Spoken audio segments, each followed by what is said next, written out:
Hello, everyone. Mr. G here. Wanted to talk about one of my favorite bike races that's currently going on in the world, the Vuelta a España, the Tour of Spain. If you're new to cycling, there's many big bike races in Europe. Some of them are multiple days, and you add up the time at the end of each day. Each day is an individual race called a stage. And at the end of all the stages, whoever has the lowest time and completed the whole course the fastest is the winner of the overall stage race. Some stage races are short, but there are three-week stage races that are considered the longest and most grueling cycling events in the world. And those are the three grand tours. There's the Tour of Italy, the Tour de France, which everyone knows, and the Tour of Spain. Now, the Tour of France is the most famous, especially globally, but in Europe, all of these three, the Tour of Spain, Tour of France, and Tour of Italy, are very, very big deals. And I enjoy all of them quite a bit. But to be honest, the Vuelta holds a little bit of a special place in my heart. And whether you're interested in following these events or not, if you have an inkling to go cycling in Europe, I highly recommend cycling in Spain. There's a lot of great places to ride in the country. One of my favorite places is over here in the French-Spanish border in Catalonia in the Pyrenees.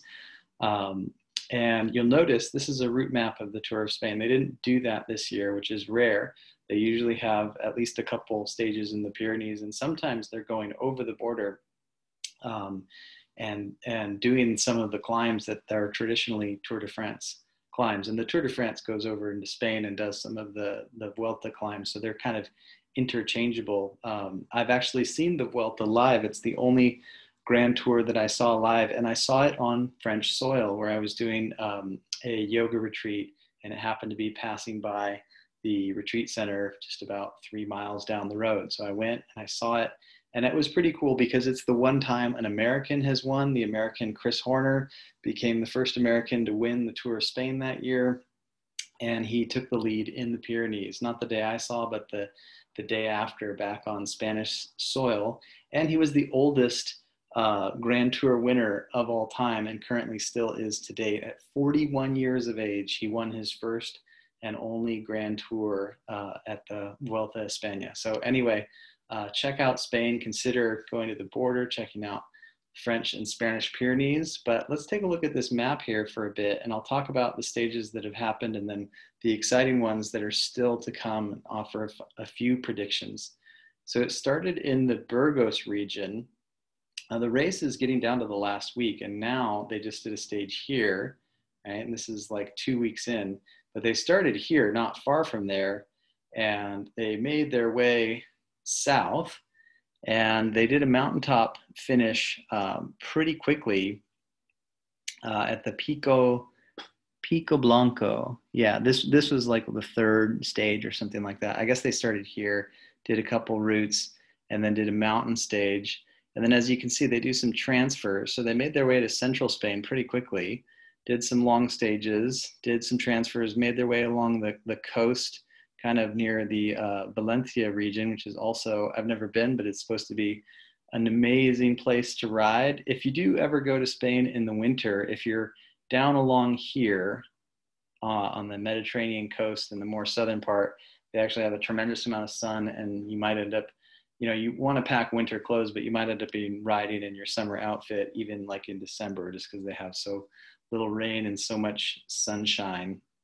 The Atlantic coast, and then here's the border of Portugal. That's a little bit colder, and the inland mountains are colder, even in the southernmost part. So they did a lot of southern Spain and central Spain, which actually gives you a little bit more of that Spanish feel, if that's a fair thing to say. And what I mean by that is these regions in the northwest, and then all along the upper Atlantic and the French border, these are all extremely green. And if I showed you pictures of these regions, you probably wouldn't guess that it was Spain. But when you see central and southern Spain, you see a lot of more sort of olive, orange groves, more sort of dry, arid, mountainy countryside. It's very classically Spanish.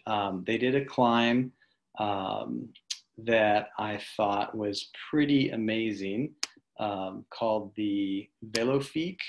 Let's see if I can find the picture of it.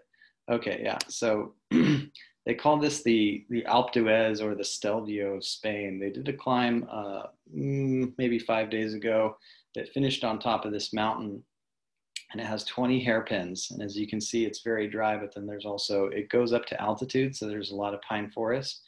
And just look at the quality of that road. Just, it's built, just, it's made for cycling. I haven't been. It's in the Almera region, which is where they filmed a lot of those Clint Eastwood movies called the spaghetti westerns. It was an Italian director who filmed in Spain, which is why they called it the spaghetti westerns instead of the tapas tortilla westerns or whatnot. But anyway, this region is a literal desert. They have cactus and whatnot there. It's one of the few like pure deserts of Europe, even though there are some dry, like high desert climates in some areas. Like this is one of the driest parts of Spain, but there's big mountains there. So as you see, the higher you go up, the more trees there are. Let's see if there's another, look at this vantage point. So from a little bit more of a high vantage, that's just one of the most perfect looking roads I can possibly imagine. And it's supposed to be a little bit steep at the bottom, but pretty much just like 5 and 6%, just carving your way up this sinuous road all the way up to about 5,800 feet or so. The altitude in this year's race is not a big factor. Some years they go up to Sierra Nevada. Let's see here. So Sierra Nevada would be down in the Andalusia range, somewhere down here. And they have a road that goes above 8,000 feet that they've had the Tour of Spain finish. When they do the Pyrenees, especially if they go into Andorra, they finish well above 6,000, 7,000 feet. This year, I think the highest point they've crossed is the pass just before the Velofique. And I think they did a couple other ones that went above 6. But pretty much none of the mountaintop finishes are featuring significant altitude, at least as a high point. They do gain a lot. But yeah, some years the Tour of Spain has the highest altitude of any of the Grand Tours. But in this year, it is not the case, yet the mountains are very, very hard. So the Velofique is one that I would really recommend riding, but I don't think it's the most exciting for this year's race. I think the most exciting courses are yet to come. And one of the classic courses that they're doing is the Lagos de Cavaganda. So they've been in central Spain. They just did a long transfer back up to the north, really close to the Burgos region where they started. And now they're going to be in what's called the Asturias region in more of the Atlantic northwestern Spain. The Asturias is kind of the extension of the Pyrenees. So if you saw pictures of these mountains and pictures of the Pyrenees, they would seem very, very similar. There's the French-Spanish border, and then there's the northern Atlantic coast, and there's kind of a mountain range that basically never stops, but they start calling that mountain range that's along the Atlantic border the Cantabrian Mountains. And that range spans through several regions. Cantabria is its own region, but the range goes into the Asturias and I think into the Galicia region a little bit as well. And it's extremely green. The mountains are very steep. There's a lot of lakes.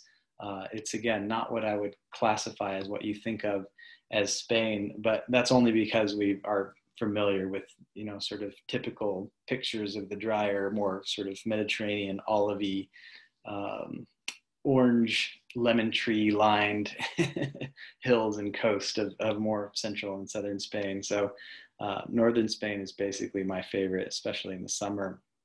This stage that we have, I think coming up tomorrow, has a small climb in the beginning and 2 category 1s, and then the Especial climb up to the Lagos de Cavaganda. Now notice there's a downhill, but then also a very long gradual downhill in the valley. So even though the whole stage, all these hills are going to be hard, there's big valleys between the climbs. It's a long stage. It's probably about 115 miles or 181K. Probably 12,000 feet of gain if I'd have to guess by looking at it, possibly a little bit more. And because of this long valley section, that means that people are probably not going to be attacking or trying to make any time up until they get to the last climb, and probably not until the sort of middle section of the last climb. Let's take a look at the finishing profile. So notice, and I've talked about before, how average grade doesn't mean jack, especially if there's little flat spots or little downhills, which this climb has at the top. It's long, but not crazy long. It's like just under 8 miles here, 12.5K. It gains well over 3,000 feet, 1,085 meters. I think that's like about 3,500 feet of elevation gain in 8 miles. That's pretty significant. Oh wait, no, that's the maximum. It's 865 meters. So it's almost 3,000 feet. That's still pretty significant in a 7-8 mile period of climbing. But look at the max grade, 20% max grade. That's right, about 2/3 of the way up. This is where the riders are definitely going to be hurting, and the guys who are going for the win are going to put the hammer down. And it's not easy. The first K is, but basically that's 10%, and then it dials back a little bit into 8, almost 9%. And then it's 10, 12, 20%, 10, and then a bit of a flat bit back into the steeps. And then it's just sort of like a little bit up and down, and then a final ramp to the finish. So I would say here, and then here and here is where riders are going to be attacking and trying to get time and soften up other people. Currently, there's a couple guys from breakaways that are ahead of the big favorite, who's Primoz Roglic. I think Primoz is climbing pretty primo, and there's also, notice, a time trial at the end. He's the man who's won the past 2 years in a row, and I pick him as the favorite. Even though I do like him, I am also excited for other cyclists like Adam Yates and Egan Bernal and a few other guys who are doing really well, and really Superman Lopez definitely is right up there, as well as Enrique Mas. And though there are 2 mountain stages listed on this website, steephill.com, this one here, which is not listed as a mountain stage, let's see what we have. We have a sneaky mountain stage where there's 1, 2, 3, 4, 5 mountains, the last one being a category 2 uphill finish. The Vuelta was won at the last minute a few years back, maybe 5 years back, on a stage just like that. So between that last mountain stage and this time trial, it's going to be an exciting race right up until the end. The hardest day, I think, is going to be the day after tomorrow. They're going to be exhausted from, well, the whole race, but also racing flat out, I imagine, up the Lagos de Cavagonda. And then this stage has a category 1, a category 2, but notice super steep downhill, no rest, and then this crazy hard climb. They're saying this is the hardest climb of the race. Alto del Gamonteru, I think. I'm sure my pronunciation is wrong, but I gave it my best. So I think this is one of the higher mountaintop finishes, which is still under 6,000 feet. I think it's about 5,700 feet vertical. That's enough for the air to feel a bit thin, but only for the last couple kilometers are they going to notice the altitude, and they're not at high altitude all day. They may be hit 4,000 a couple times, but they're mostly at low altitude. So their blood will be fresh of oxygen. I don't think the altitude is going to play a huge factor, but it is going to be just one more sort of feather that might break a camel's back or two.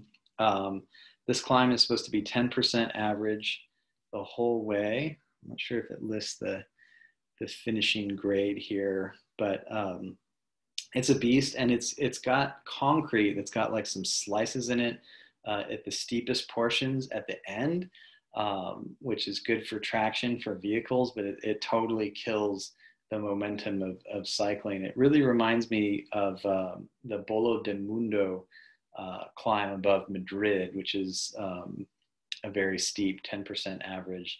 Now these climbs, when they average 10%, that means they have a flat bit here and there and then crazy steep ramps as well. Although this one looks like it has a little bit of a respite in the middle, but this one pretty much looks steep the whole way. But it's pretty rare, especially with the Spanish type of climbs that tend to ramp and then ease and ramp, that a 10% average doesn't have some easy bits followed by extremely hard, long, grueling slopes. So whoever is taking the lead on top of that is going to be poised to win the race. But again, as I said, this last sort of sneaky mountain stage and the time trial is going to be very decisive as well. The stage after that, it's hard. So the thing about the Tour of Spain is the stages, this stage will probably be won by a sprinter because it's got a long, flat second half and downhill finish. But you see all these hills in the beginning, it's just so tiring and exhausting. And if the last part is windy, then even the general classification can get shaken up on that. So these guys have to be on their toes right up until the end. And it's going to be a very, very hard and exciting race. The course of the Tour of Spain, a lot of times people say is harder than the Tour of France. The thing that makes the Tour de France the most prestigious win, and in many people's minds the hardest race, is because everyone shows up, because it's the most prestigious. People show up peaking. There's no one who shows up just sort of, half fit. It's in the middle of the season. Everyone's 100%, and they just go incredibly fast. The level of competition is very, very high. And the level of competition, especially amongst the top 10 in the Vuelta, is extremely high as well. But the whole peloton has a little bit more of a subdued quality, and people don't take as many risks. There's typically not as many crashes, though that is still a factor. And that will basically be one of the key factors. If Primož Roglič keeps climbing the way he does in these next two stages, he's going to be in the lead. And unless he has a crash on these two stages, if he's in the lead in the time trial, he's going to win. He will probably win the stage as well, because he's the best time trialist amongst the whole field of the Vuelta, I would say, and certainly amongst the GC contenders. If there's another contender who is able to take the lead, if Primož is within 2 minutes, or I would say at least a minute and a half, he might win in the last few kilometers of the race. He might overtake whoever the leader is in the time trial. That has happened before when the Vuelta has finished with the time trial. That's happened in the Tour de France. They haven't finished with the time trial many times, but they did once when Greg LeMond won, and he won the Tour de France by 8 seconds, which is the narrowest margin. I think the Vuelta has also been won by a matter of seconds on a final time trial. And I know the Tour of Italy has. Last year, the Tour of Italy was won in the final time trial, and it was, I think, less than a minute margin. So it should be pretty exciting right up until the end. If Primož has it on the last day, he has to just not crash his bike and ride hard, but unless he has a big stomach illness or some sort of problem, then he's looking good to be one of the rare people who's won the race 3 times in 3 years in a row. And that will be really good for him, because he's had 2 Tour de France's where he was a contender to win and he had very bad luck. So it's one of the reasons I like this race is there's more surprise. You're more likely to get spontaneous winners. The course is extremely beautiful, and it's a race for redemption. There's been a bunch of guys who have done the Tour and had bad luck, and then come back to the Vuelta and made new luck for themselves. So it's a race that's definitely special in my heart. Also, we're seeing redemption here for this guy, Fabio Jakobsen. He's won 3 stages now. This man had a horrific crash in the Tour of Poland last year and barely stayed alive. He had to have reconstructive surgery to his face, and it was a lot of physical trauma that he had to have several surgeries to recover. And I'm sure he spent a lot of time talking to his therapist and overcoming the PTSD which is another topic I'd love to talk about in the cycling community, because I think a lot of professionals and even amateurs alike, between car crashes, race crashes, different things, friends getting hurt, maybe friends or loved ones passing away from an accident. I think a lot of us have some trauma that we are not talking about. But on the brighter note of that, seeing him, he's winning his third stage. He's winning the points classification, the green jersey here. And today it's on his birthday. And he's still a relatively young gentleman. I think he's in his early 20s, 24, 25 maybe. So we're going to see a very bright future. He's already a great champion, but we're going to see a lot more of Fabio Jakobsen. And congratulations to him, coming back from that type of stuff and still putting his nose out there and taking the risks as a sprinter. I mean, all these guys take risks, but the sprinters just really take the most and, just have to have nerves of steel. So he's done a lot to heal his nervous system and get his head back in the game. And I find that very, very inspiring. So anyway, thanks for watching so much, everyone. Let me know if you have questions about the Vuelta. There's a lot of great content on YouTube. Chris Horner has started a channel. You can check out him and hear what he has to say. He does blow by blow race recaps for all big races in Europe, not just the Vuelta. And he has some story times about his experience in the Vuelta. It was a pretty cool thing to experience live. The GCN has good stuff. There's NBC does a really solid recap between spending time with my son early in the morning and just not paying the cable bill for live coverage. The fact that there's like a 20, sometimes 30-minute recap that's really, really good quality on NBC's YouTube channel is super cool. So I'm very grateful for that. I lead tours in California. I'm going to be expanding to leading tours in the Sierra Nevadas, in Spain, in France, in the Pyrenees eventually. So please hit me up for questions about those. I'm a yoga instructor and I create routines for cyclists specifically. I do custom routines and then I have general routines. So if you're interested in learning yoga and using yoga to help with your happiness, health, and fitness and enjoying your time on the bike more, definitely check that out. There is links in description below. This has been a Vuelta Espana recap. Epic rides with G Show, and I look forward to sharing more content with you again soon. Ciao for now.